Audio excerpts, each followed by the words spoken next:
back it up. That you know, if I were to design a Formula One driver today, I would design Marco. He learns quickly. He's just very much of a free spirit, whereby you know, the travel, all of that aspect does not faze him in the least, and he's just and again.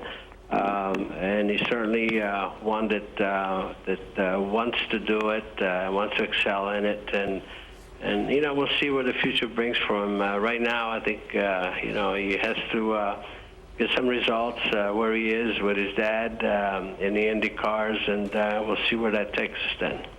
All right, thank you very much, Mario. We appreciate you dropping in and talking with us. Be well. Thank you. Thank you, Mario. Good luck. Thank you. Thank you very much. Questions from the floor for Ken?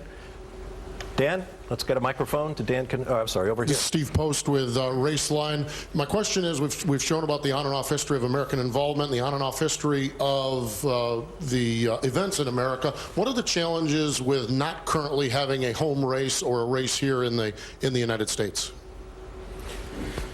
Well, from our point of view, we've never seen that as a problem. We've always set out, we've always believed that what we're trying to do is take the United States to Formula One again, in the footsteps of Mario and Dan and the American history in Formula One. We're not trying to take Formula One to the United States and convert hundreds of thousands of fans or millions of fans to Formula One. We hope that'll happen on the back of USF1 and what's going on with USF1.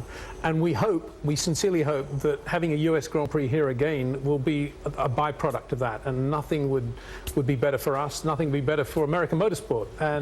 But that is very much in the hands of FOM, of Bernie Ecclestone. He does a brilliant job in the way he stages and places Grand Prix around the world. Each country that stages a race these days effectively stages it as a mini Olympic Games. They don't have the Olympics, so they have a Formula One race, a round of the Formula One World Championship. And that's what makes Formula One as big as it is, as a television global sport.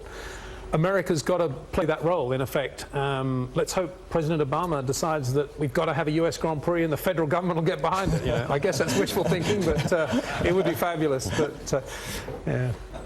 Another question. Dan. Excuse me, Dan has a mic. Dan Knutson, National Speed Sport News and ESPN.com.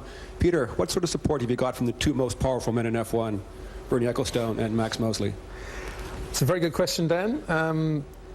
You normally ask questions of everybody, though. I'm surprised you just asked me. Well, I first told Bernie Ecclestone about this in Brazil '06, and he was his usual specific self. He just said, "Great, get it done." And so I said, "Okay, let's go and do it."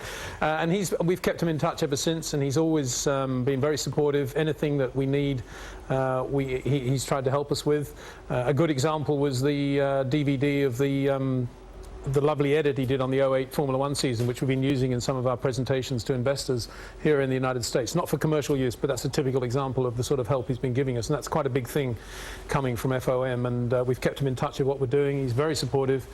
And the FIA equally, they've known about this in detail now for about 5 to 6 months, and instantly grasped the program and instantly accepted the way we wanted to do it as, dare I say it, the poster child of how a Formula One team should be going into the next generation, facing the recession, the rule changes, how we're approaching it, the lean, mean, skunk works approach, is exactly the sort of thing that the FIA are looking for, so they say, for the future. And so we're working very closely with the FIA in every area of the team. We're keeping them informed of how we're doing the team, how we're selling the stake of the team, the budgets involved, and having said that, we've assumed nothing in the budgets, and we've got a very realistic approach to the commercial side.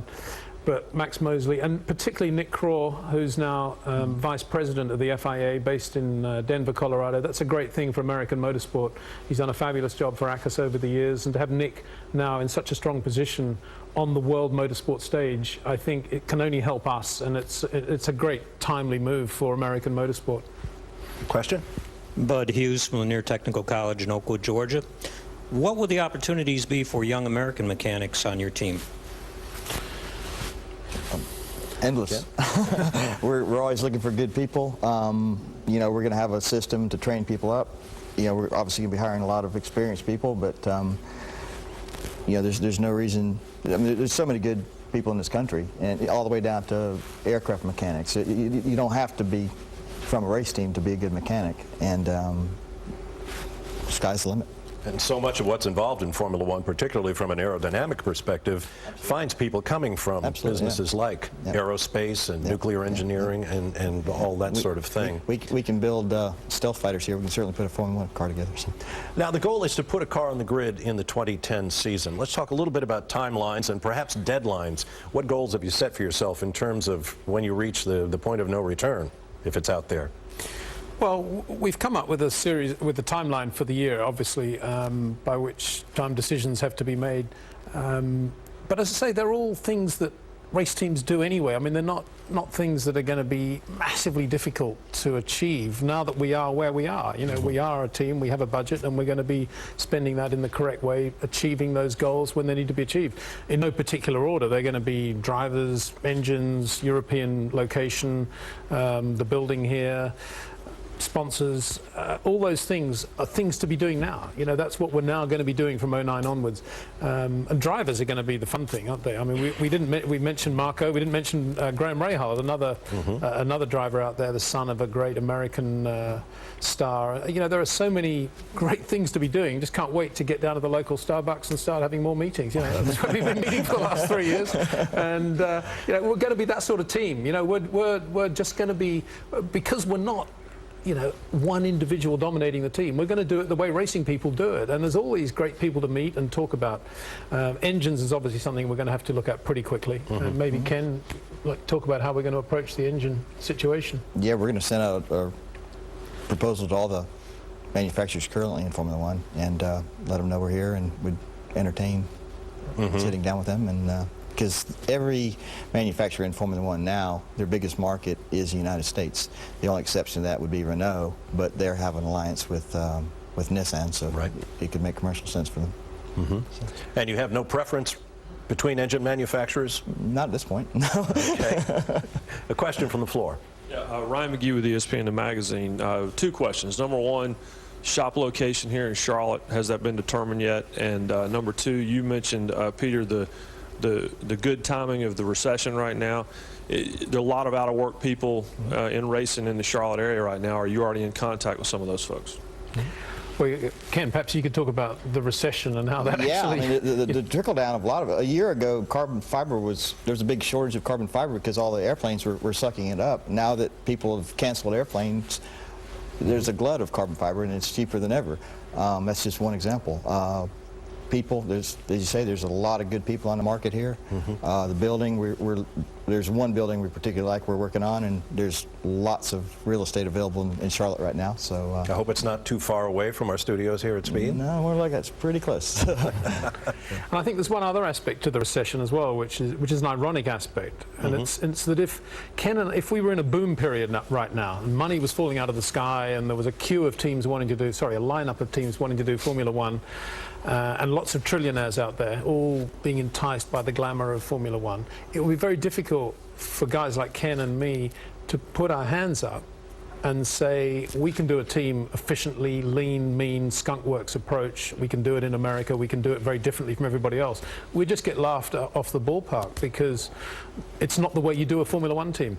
But the fact that we're in the recession, and don't forget we started this team long before the recession was even heard of, the fact that we are in a recession means that people actually listen to us now and they take us seriously because what we're saying actually adds up. If you combine that with the way the FIA have approached the recession, the way they've changed the way a new team can get into Formula One, the cost of doing Formula One, the cost of starting up a new team is now dramatically different to the old $48 million bond days. I mean, forget those days. Forget the $100 million budgets. Forget the $30 million retainers for drivers. Over the next 3 to 4 years, it's going to change dramatically in Formula One, and that's our period.